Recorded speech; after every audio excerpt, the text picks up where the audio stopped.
بسم الله والصلاة والسلام على رسول الله صلى الله عليه وسلم. عن النبي صلى الله عليه وسلم قال: أما تسمعون ما أسمع؟ فقلنا: وما ذاك يا نبي الله؟ قال: هذان رجلان يعذبان في قبورهما عذابا شديدا في ذنب هين. قلنا: فيما ذاك؟ قال: كان أحدهما لا يستنزه من البول، وكان الآخر يؤذي الناس بلسانه، ويمشي بينهم بالنميمة، فدعا بجريدتين من جرائد النخل فجعل في كل قبر واحدة. قلنا: وهل ينفعهم ذلك؟ قال: نعم، يخفف عنهما ما دامتا رطبتين. طبعا الحديث الحكم صحيح. الراوي أبو هريرة، المحدث الألباني.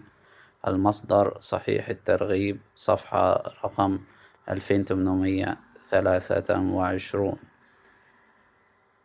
السلام عليكم ورحمة الله وبركاته.